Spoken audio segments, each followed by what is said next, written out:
Gracias por acompañarnos en esta emisión del Periodismo que viene, que tiene algo muy especial. Es el final de un octogonal, de un encuentro, de una competencia en la cual los estudiantes de periodismo han podido medir su capacidad. Han puesto en práctica el oficio, esto que requiere pasión, conocimiento, paciencia, entrenamiento y sobre todo capacidad para perder. Ellos han sido casi siempre ganadores, vamos a presentarlos en un momento, recordando sin embargo que nuestro servicio desde el periodismo que viene se refiere a la información, a la investigación, y el tema elegido para el arranque de este programa de hoy se refiere a la justicia. Nada más y nada menos que el juicio a la justicia. Veamos las imágenes. Quizá la burocracia o la falta de respuestas o la falta de independencia.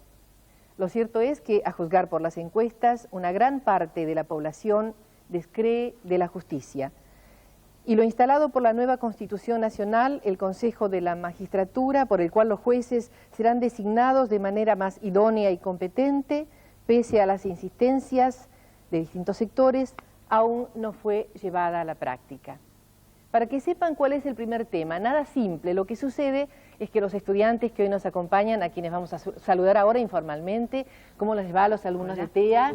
Sexta participación, tema complejo y difícil, bienvenidos. Gracias. Y estos los alumnos de la Universidad Austral, tercera participación. Sí. Bueno, me han pedido por favor, Canela, no nos hagas hoy preguntas, estamos muy tensos y nerviosos. Igual les haré, pero esas preguntas que distienden, recordando sin embargo que el periodismo que viene tiene nombre y apellido. Andrés Maceo, 25 años. Pablo Frank, 22 años. Laura Berheim, 26 años. Sonia Halfin, 20 años. Ellos son los alumnos que representan a TEA, Taller, Escuela, Agencia. Veamos ahora cuáles son los alumnos de la Universidad Austral. María Galarce, 26 años. Pilar Smith, 21 años. Gonzalo Villanueva, 22 años. Bárbara García Castro, 23 años.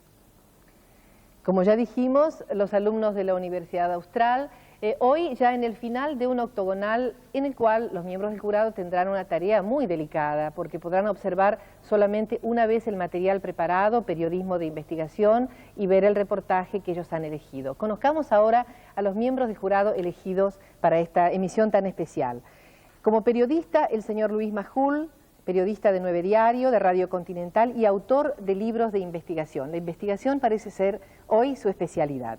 Bienvenido y gracias, Luis. Gracias a ustedes. El profesor Jorge Alperín, jefe del suplemento cultural y de la sección opinión del diario Clarín, y además, como docente, continuamente tiene la oportunidad de dar conferencias. También es autor de La Entrevista Periodística, que es una de sus especialidades. Bienvenido, profesor Alperín. Y ahora veamos a quienes representan, a quienes nos acompañan siempre, al público.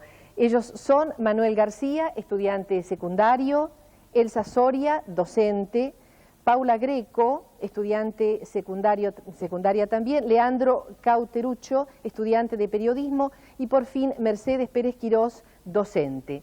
La vocera del grupo es quizá la más joven, casi la más joven, Paula Greco. Les damos la bienvenida a todos, les agradecemos la tarea que van a emprender y ya presentamos entonces al primer grupo. El orden de emisión responde al sorteo con una monedita, ¿verdad?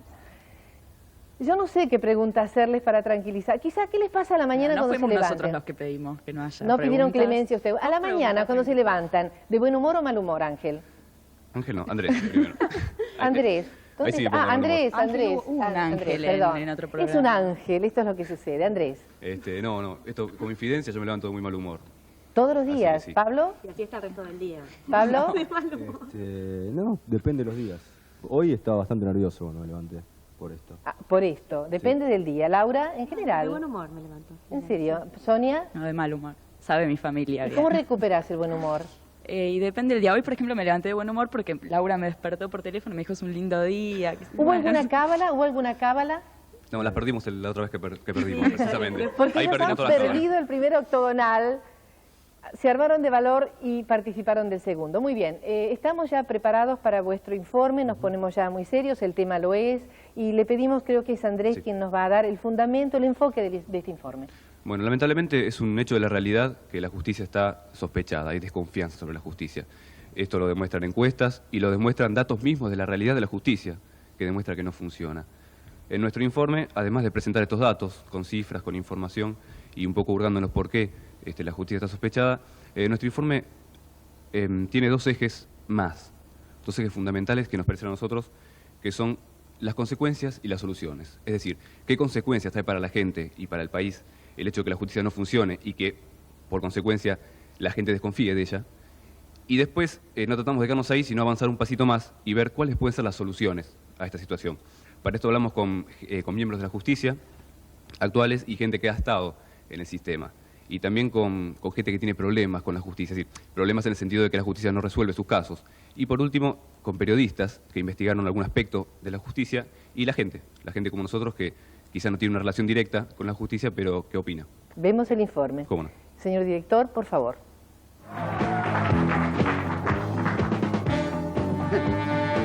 ¿Qué quiere que le diga?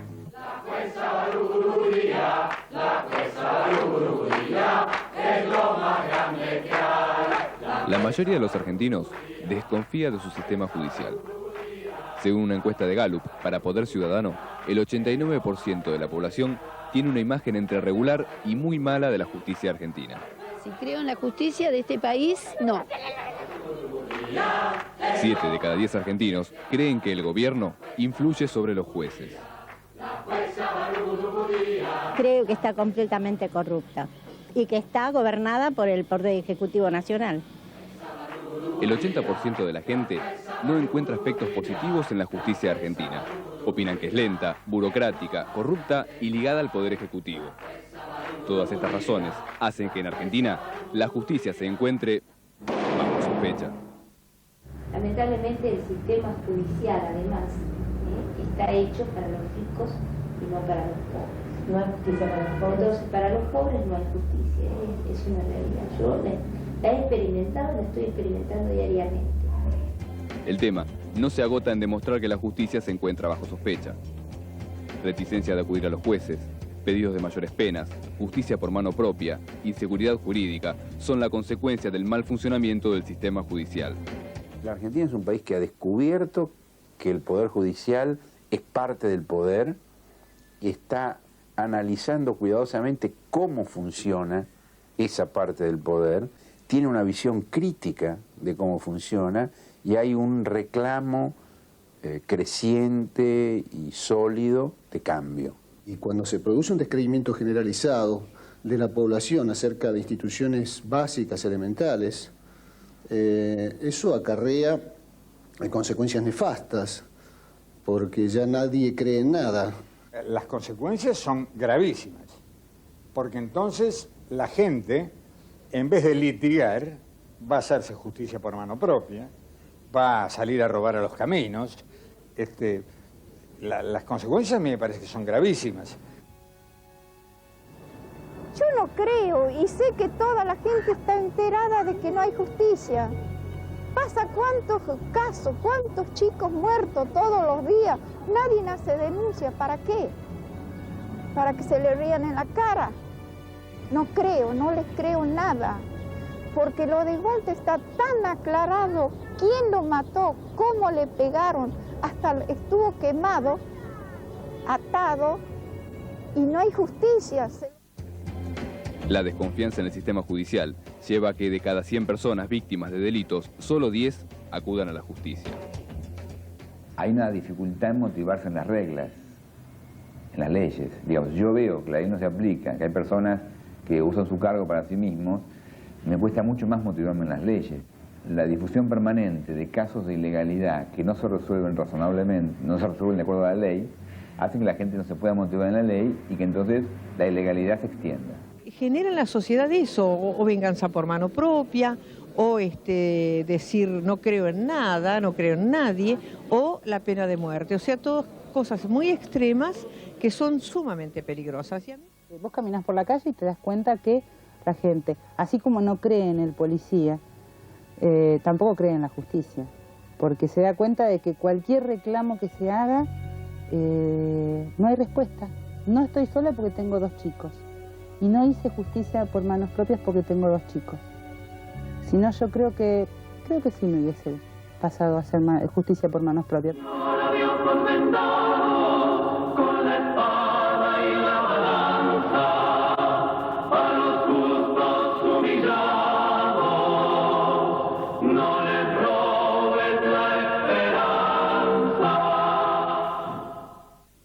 El 44% de los encuestados respondió que no cree que existe una solución a la crisis de la justicia a corto plazo. Sin embargo, es lógico pensar que este estado de cosas en algún momento debe cambiar. ¿Pero cómo? Hay que denunciar a los jueces delincuentes, porque los jueces delincuentes nos afectan fundamentalmente a los ciudadanos comunes y somos los más desprotegidos de este tipo de hechos. Esto no tiene solución a breve plazo, porque yo no soy partidario de la solución del 49, de dejar a todos los jueces en la calle, porque entonces sí la inseguridad jurídica sería mayor todavía.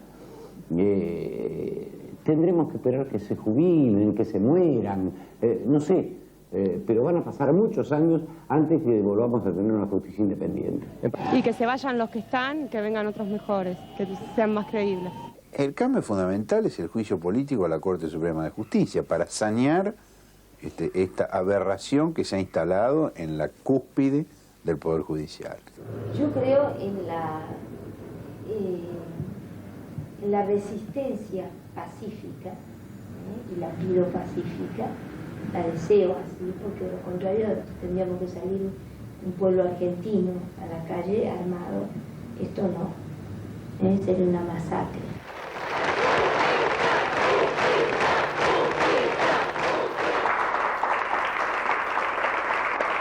Sonia, escuchamos, después de los aplausos por el informe, el cierre. Las consecuencias de la falta de credibilidad en la justicia, de esta sospecha que pesa sobre la justicia, ya se pueden ver en Argentina y acá en el informe quedaron un poquito enumeradas.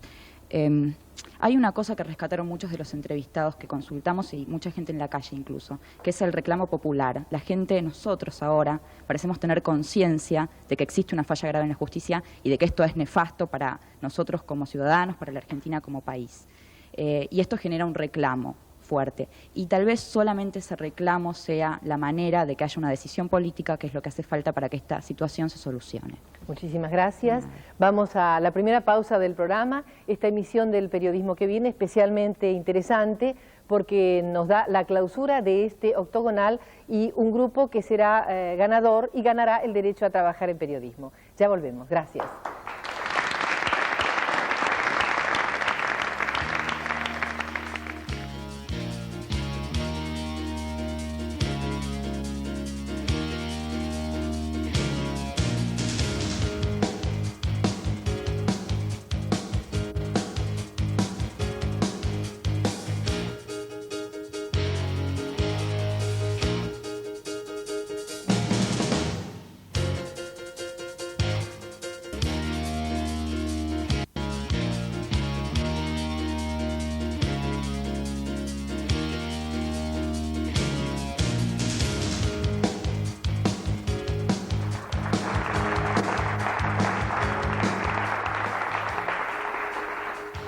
Segundo informe sobre el juicio a la justicia y una pregunta me van a permitir, ¿eh? Sí. Les pido permiso y me dijeron, Canela, por favor, un final es muy difícil. ¿Lo sienten como un examen?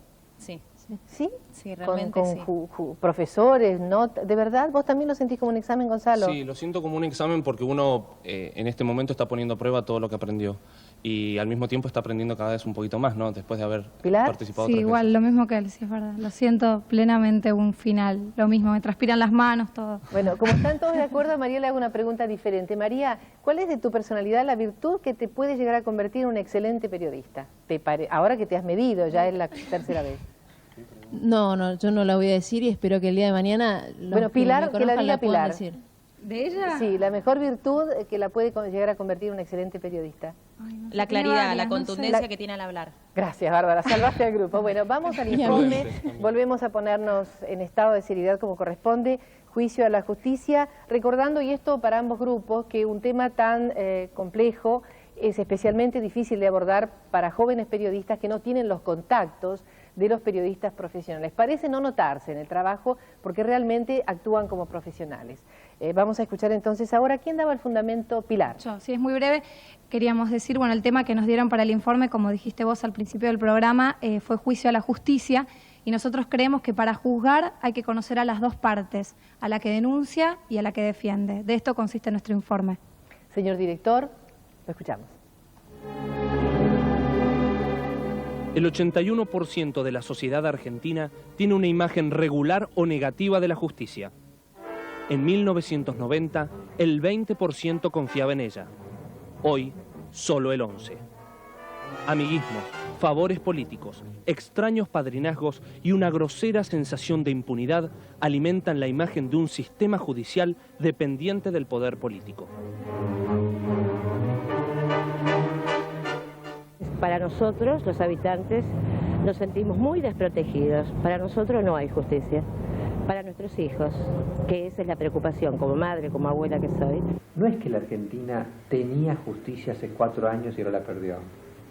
¿Se dan cuenta? El tema de la interferencia política viene por lo menos desde medio siglo.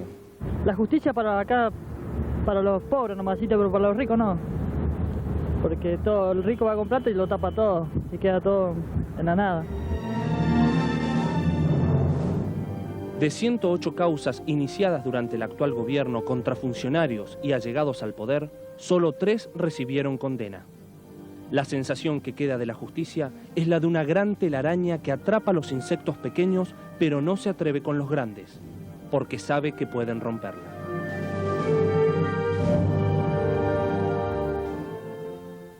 No es que la justicia es lenta, es que no se quieren resolver los casos. No hay decisión para que se resuelvan los casos. Entonces, lo de la lentitud no es un problema del procedimiento, es un problema político, del Poder Judicial como poder político del Estado. Tenemos más de 100 casos impunes en los últimos años, más de 100 homicidios impunes, más de 100. Todo eso hace que la gente se acerque más al periodista, le tiene más confianza, piensa que haciendo público su caso va a tener otro eco, otra repercusión.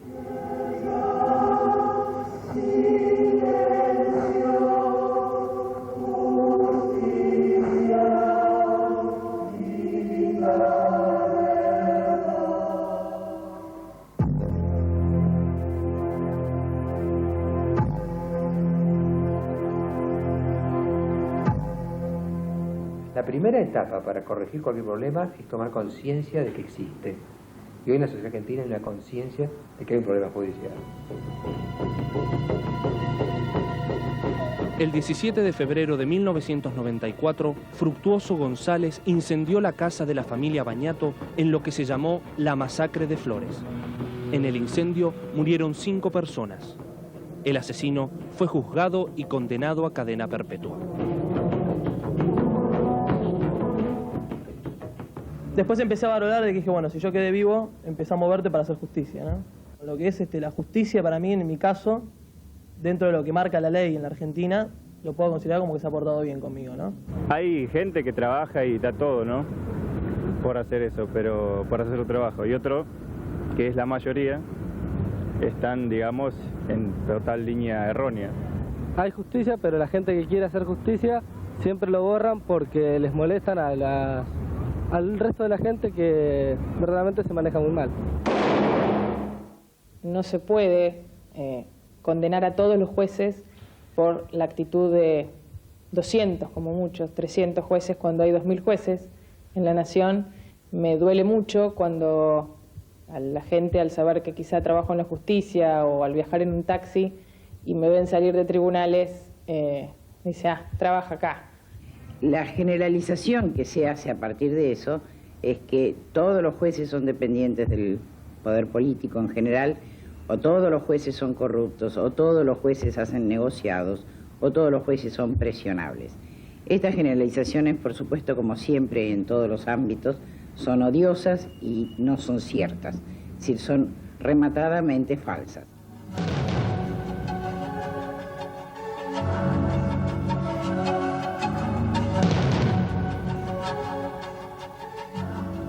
Tenemos en San Isidro un juez en lo criminal como Borrino, que no ha vacilado, no le ha temblado la mano para procesar a veces a policías o a personajes encumbrados.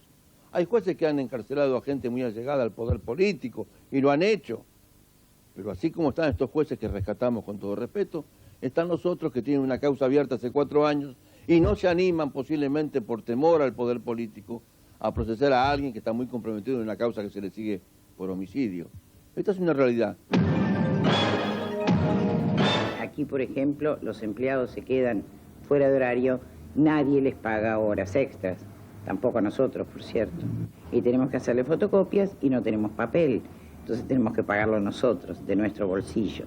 Cuando nos tenemos que quedar fuera de horario y tenemos que almorzar aquí o comprarle un sándwich a un testigo, aunque sea, lo ponemos nosotros. No tenemos fondos de funcionamiento que nos permitan enfrentar esos gastos.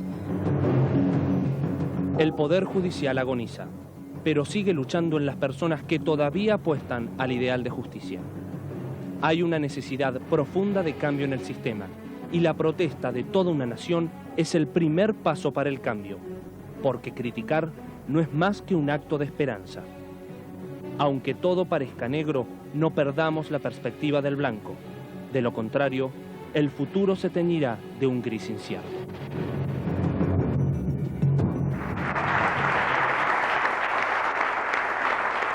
Le vamos a pedir ahora a Gonzalo que cierre el informe, por favor. Sí, antes que nada quiero decir que apareció un testimonio que es Gabriela Gramano y el videograph dice jueza o juez. Ella es abogada y está justamente haciendo carrera judicial en tribunales. Gracias por la aclaración.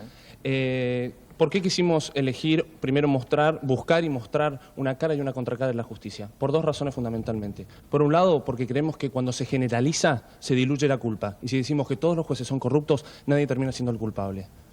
Por el otro lado, pues nos parece fundamental que ya se haya instalado en la sociedad argentina la crítica y la necesidad de reforma y que ya ahora la gente lo diga abiertamente.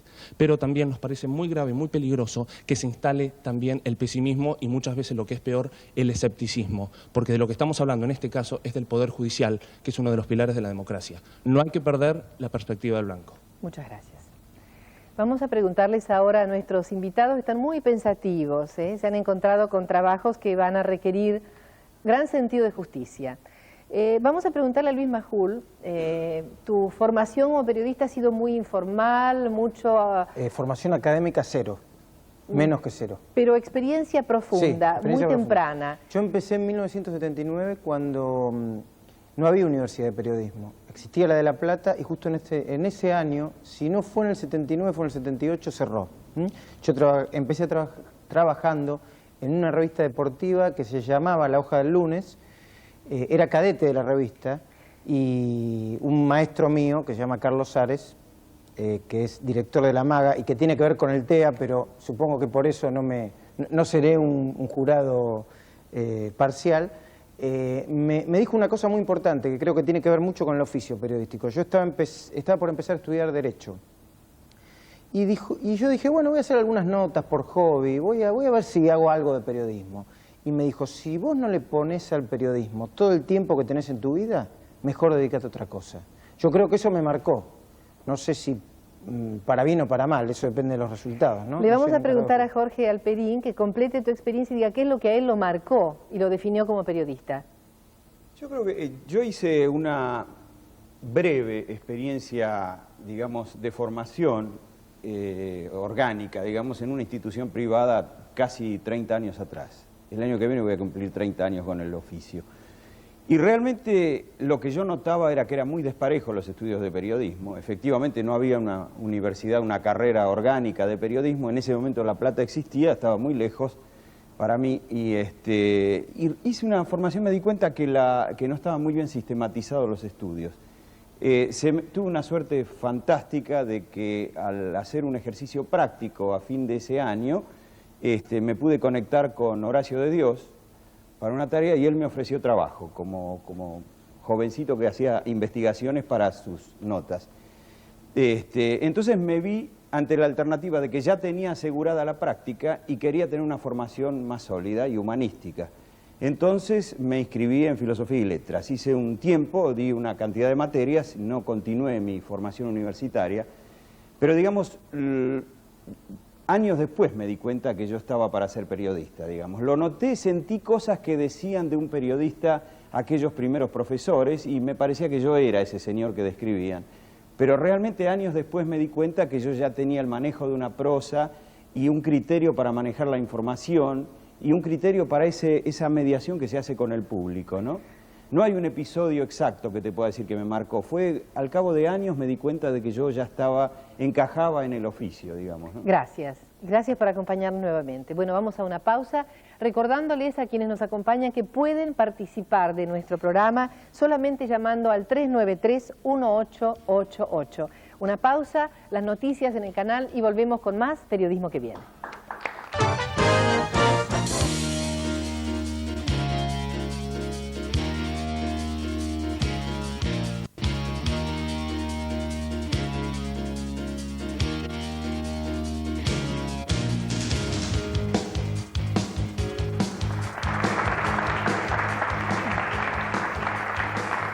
Si algo le faltaba como proyecto al Periodismo que Viene era incluir algo que parece obvio a los alumnos del interior del país. No era tan fácil, los alumnos que están estudiando no pueden sencillamente venir a Buenos Aires tras 3 o 4 días, dejar sus ámbitos de estudio, pero en fin. Ya se ha resuelto en parte el problema y la primera universidad que accedió a la participación del Periodismo que Viene es la Universidad Nacional de Río Cuarto. Queremos agradecer a sus autoridades que han venido, a los representantes de los alumnos, al señor Miguel Ángel Tréspidi, el señor Daniel Massa, la señora Liliana Llobet, Fernando Sarabia y Mario Navarro. Gracias de verdad por estar aquí.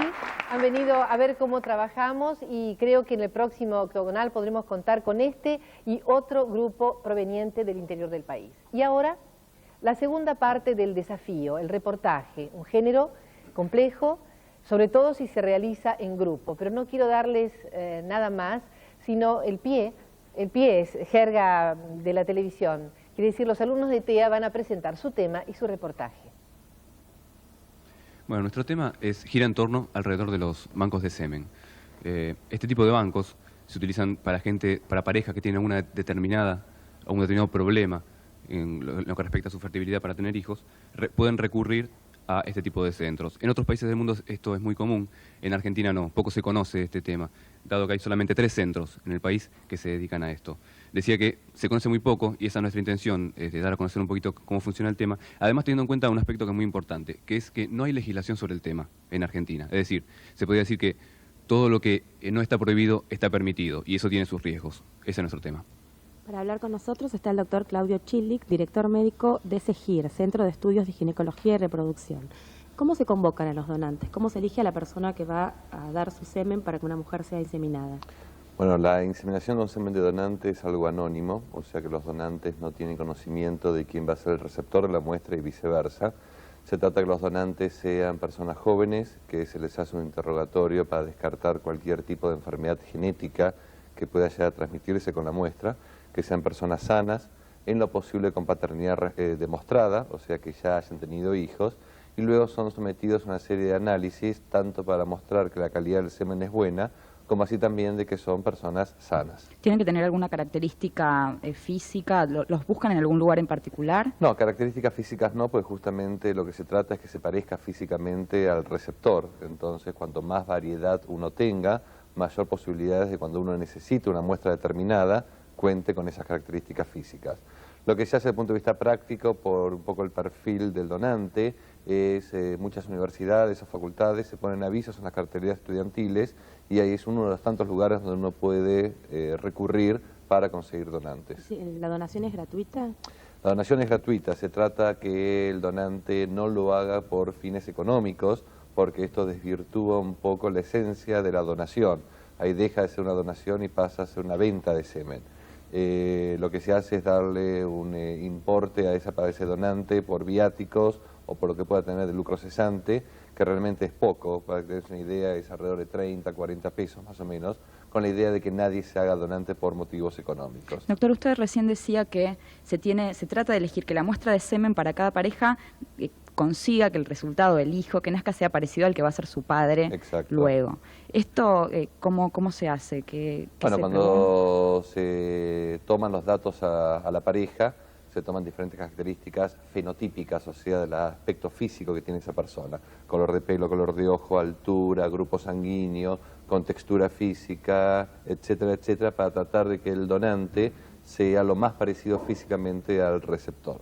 Por supuesto, esto con la idea de que el hijo producto de esa donación tenga el 50% material genético de uno de los padres, en este caso la madre, el 50% restante de alguien parecido al padre. Usted dijo que el donante es anónimo.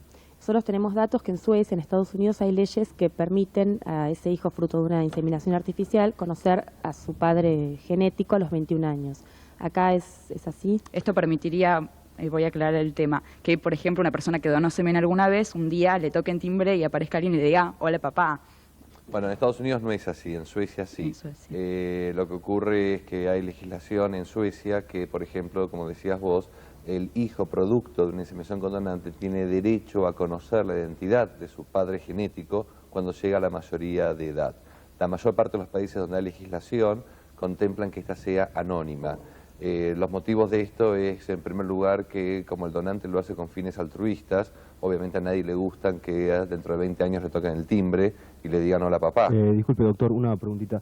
Por lo que usted dice que es anónimo, ¿qué pasa con el derecho a la identidad del hijo, digamos, que nace de eso? No lo tiene, o sea, aclaro que en nuestro país todavía la inseminación con semen de donante no está legislada, entonces no podemos hablar de cómo es en este país.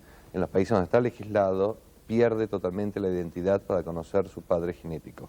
Ni el hijo puede saber quién fue el padre genético, ni el padre que lo reconoce como tal puede conocer quién fue el donante, ni tampoco el donante puede saber a dónde fue esa muestra de semen.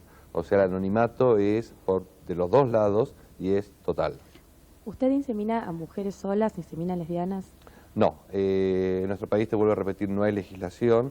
Yo por una razón ética no estoy de acuerdo con aquellas inseminaciones que estén indicadas por razones no médicas. O sea, ¿Cuáles son las razones? La razón médica más frecuente es que el marido no tenga espermatozoides, entonces la única manera que tiene esa mujer de lograr tener un hijo es a través de la adopción o de la inseminación con semen de donante. Hay otras causas, como por ejemplo transmisión de enfermedades genéticas o problemas muy serios de calidad de semen, pero la más fácil de explicar es la ausencia de espermatozoides. Doctor, usted recién decía que se autoimpone límites éticos. ¿Esto es una decisión personal o, digamos, esto quiere decir que cada uno puede hacer como le parezca en este momento sin legislación en Argentina? Hay dos temas, una está la ley y otra está la ética. Tratamos que vayan juntas, pero no siempre ocurre lo mismo. La Sociedad Argentina de Esterilidad y Fertilidad tiene su código de ética, en la cual claramente acepta la inseminación con semen de donante únicamente para parejas heterosexuales, en los casos en los cuales no se puede lograr el embarazo por otros medios. Pero no hay legislación. No hay legislación por ahora. Muchas gracias. Queremos aclarar, este es un tema muy polémico, se conoce muy poco. Por ahí la idea de esta entrevista es empezar a conocer de qué se trata para que después podamos discutir qué hay que hacer y cómo hay que legislar sobre esto, que es urgente. Muchísimas gracias a los alumnos de TEA. Se pasaron un poquito, el tiempo es muy riguroso en esto, pero en fin, los 30 segundos serán concedidos también a los alumnos de la Universidad Austral. Escuchamos la presentación de vuestro invitado. Sí, el martes pasado, el 23 de julio, el filósofo y sociólogo español Antonio Escotado anunció desde España que iniciará en septiembre una demanda judicial contra Diego Maradona por haberlo acusado de haber venido al país a vender drogas. La polémica surgió un mes atrás, después de la aparición televisiva de Escotado por Canal 9. El fiscal Juan Romero Victorica acusó a Escotado por supuesta apología del consumo de drogas y el juez Ollarvide pidió su captura. Lamentablemente el tape del programa fue confiscado por la justicia y no podemos mostrar las imágenes. Estamos hoy con el licenciado Gonzalo Pérez Tellado, investigador científico y sociólogo, especialista en psicología social y epistemología. Licenciado, bienvenido. ¿Cómo cree usted que fue manejado desde los medios este debate con Escotado?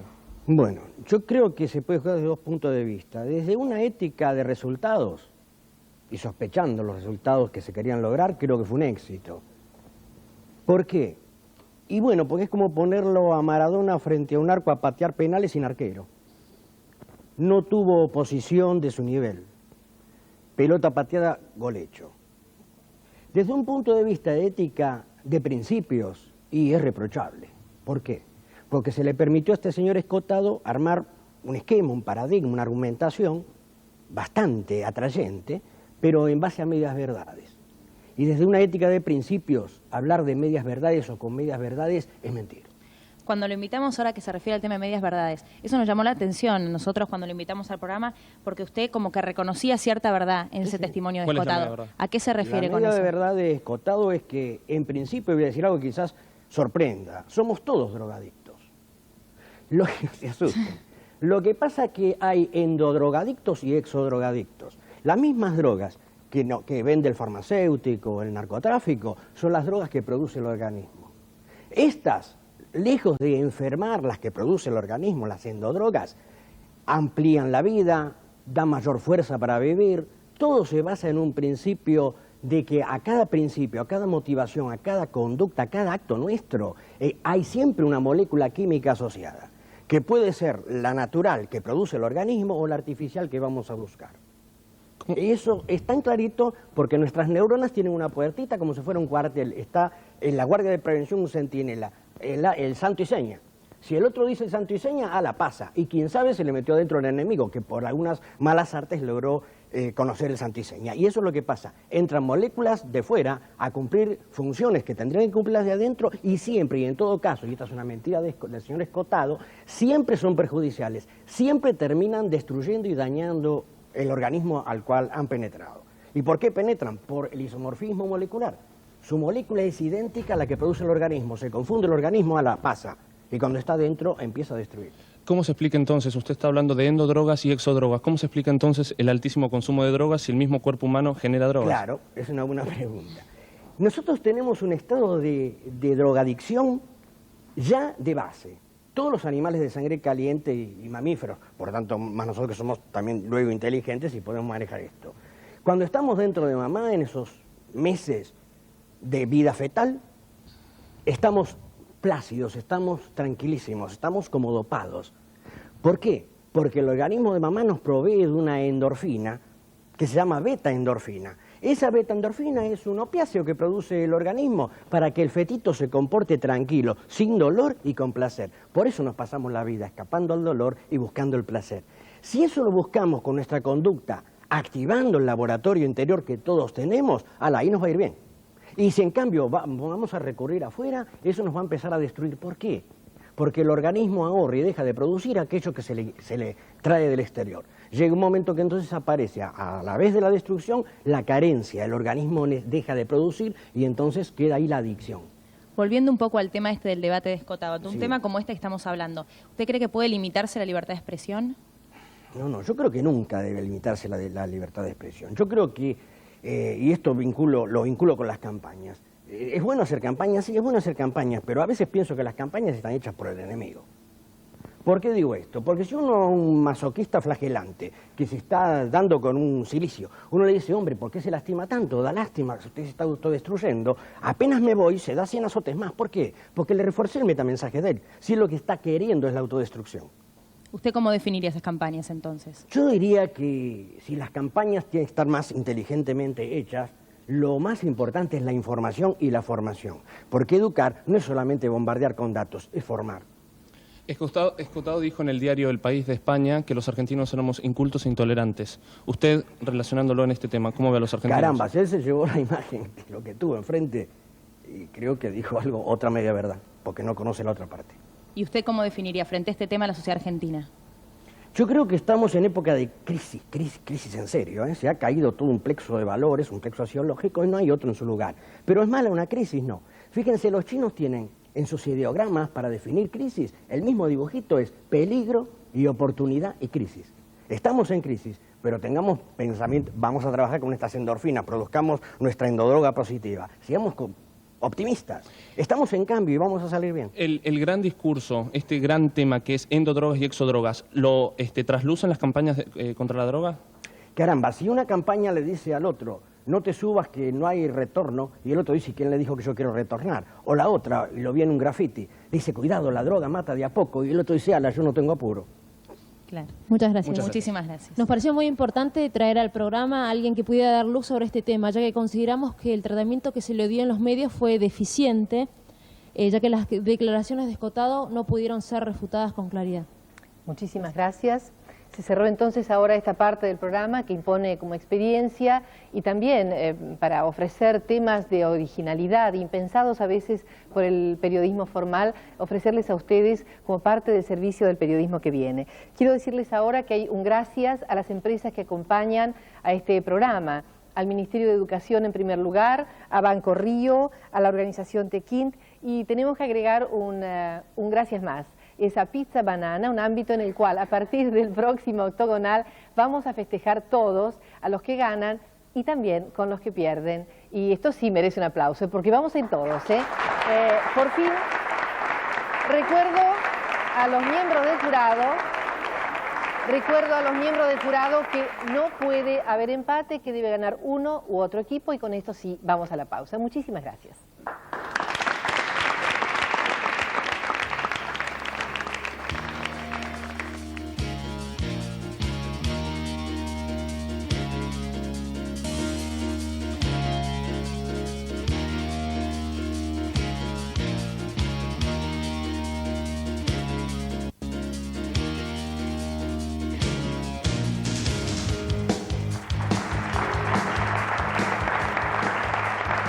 El libro elegido por Editorial Sudamericana sobre investigación periodística para darle al grupo que hoy no gane, a los miembros del jurado que han trabajado hoy con nosotros, es La Agenda de Clinton, La Casa Blanca por Dentro, de Bob Woodward, que es el autor de Todos los hombres del presidente y otros libros de gran éxito.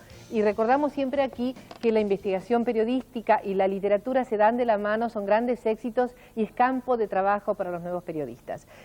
Vamos entonces ahora, hablando de autores de libros exitosos de investigación periodística, a Luis Majul, que representa un poco a los profesionales de la televisión y de la radio, el periodismo de comunicación, y le pedimos por favor que fundamente su voto y nos diga quién es el grupo elegido. Bueno, rápidamente yo primero digo que cualquiera de los dos grupos, cualquiera de los miembros de los dos grupos están en condiciones de trabajar en cualquier medio en este momento. Podrían empezar a trabajar en cualquier medio. Creo que tienen mucha seriedad.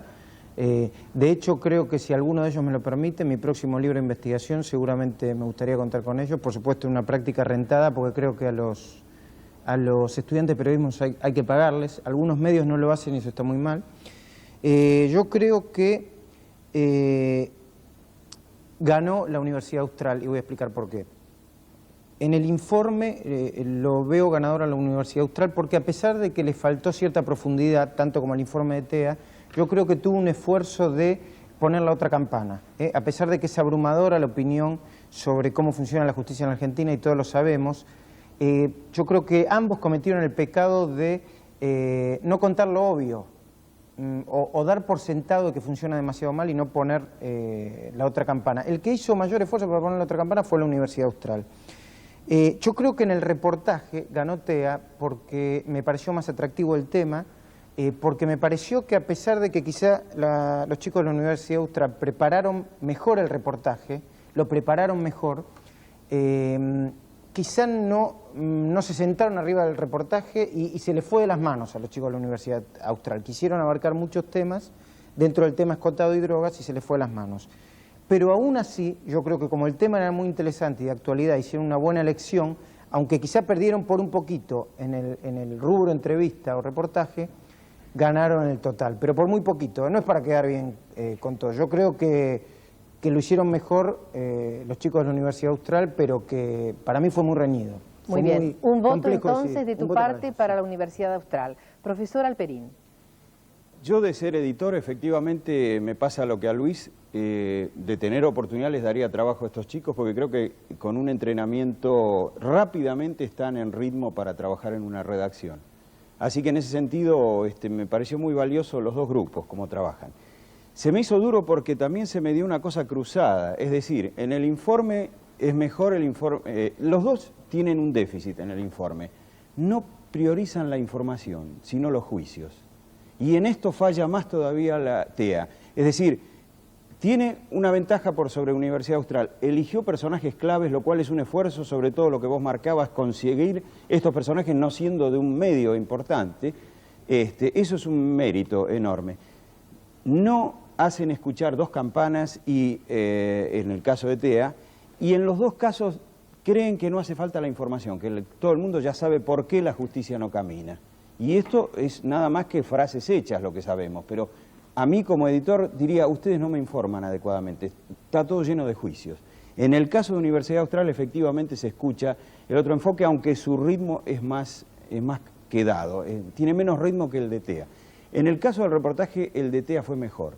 Uno es un reportaje de divulgación, el de TEA, lo trabajaron mejor, focalizaron, direccionaron más, se perdieron por ahí la polémica de cómo eligen y si no discriminan al elegir el tipo de semen y demás.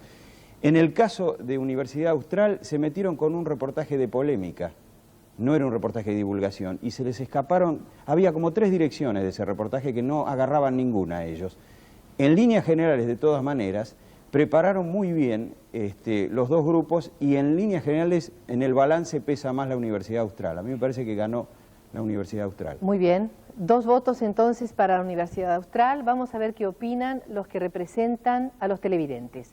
Te escuchamos, Paula Greco. Bueno, con respecto a la presentación de los informes, el voto fue por unanimidad, principalmente hacia la Universidad Austral, porque consideramos que si bien en un comienzo hubo disidencia y pensábamos que la Universidad Austral solo pudo mostrar las dos caras de la realidad, y mientras TEA presentaba una diversidad de encuestados, pero faltaba la otra cara. Por eso nuestro voto a la Universidad Austral. Y con respecto a la entrevista, consideramos que de la Universidad Austral fue una muy buena calidad, ya que el encuestado poseía una información clara y didáctica, y además con un sentido de humor, y era un tema que tuvo alto impacto en la sociedad. Entonces el voto es también para la Universidad Austral, por unanimidad, pero con muchas dificultades. El aplauso para la Universidad Austral. Vamos a hablar con los estudiantes de TEA, que ya integran casi este programa. ¿Se puede decir algo? ¿Ustedes algo querían decir? Sí, primero ganando o perdiendo. Queríamos agradecer a Poder Ciudadano porque nos prestaron los dibujitos animados, y a nuestra compañera de TEA, Verónica Rosselló, que nos ayudó a hacer las placas. Eso es con respecto a los agradecimientos. Y con respecto al voto del jurado, obviamente no estamos de acuerdo. No mostramos las dos caras. Sabemos, yo soy empleada judicial, sé que hay jueces buenos y jueces malos, empleados buenos y empleados malos, pero creemos que la falla es estructural, es una falla política, es un problema político que hay que resolver, y creo que mostrar sería quedarnos en lo light, mostrar las dos caras, el juez que, bueno, que habla y dice, nosotros trabajamos, no sé, o sea, por ahí a mí es como medio repetido, ¿no? Pero nosotros ya llegamos una vez a la final y hubo que explicar después qué te parecía el voto ahora de nuevo. Pero tal vez lo que nosotros intentamos hacer es partir de un dato, que es que la gente sospecha de la justicia, y que ahí, por ahí no era lo más importante cuál era la causa. Decirte que ya no nos queda tiempo, y hay que darlo, brevísimo. Yo quiero agradecer a toda la gente que nos ayudó, no solamente a esos pocos, a la gente de TEA, a la gente que nos apoyó, que nos paraba en TEA y nos decía, dale, vamos todavía, qué sé yo, a todo el mundo, a nuestras familias, a todo el mundo. Pero ya ven que tienen trabajo, el señor Majul. Yo me anoté, lo digo en cámara. Todos, Muchísimas gracias. Quiero decirles que tienen derecho a participar del próximo octogonal. Me imagino que lo pensarán porque les quita mucho tiempo para el estudio. Un aplauso muy especial para los alumnos de TEA que nos han acompañado. Vamos a invitar ahora, por favor, al licenciado Alfredo Juan, director de Recursos Humanos de Artear, para que entregue los diplomas que les dan derecho a trabajar. Lo escuchamos, licenciado. Sí, en nombre de Artear, entonces les entrego la asignación de la beca. Muchas felicitaciones. Los espero incluso la semana que viene para coordinar horarios y fechas de iniciación. Felicitaciones, Muchísimas gracias, aplausos, porque estamos muy felices. Gracias, licenciado, no se vaya. Invitamos a los miembros del jurado a que se acerquen. Les agradecemos a todos que nos hayan acompañado y los esperamos en la próxima semana para iniciar otro octogonal. Hoy están tímidos, pueden acercarse todos, Vamos a saludarnos. Bueno, sí.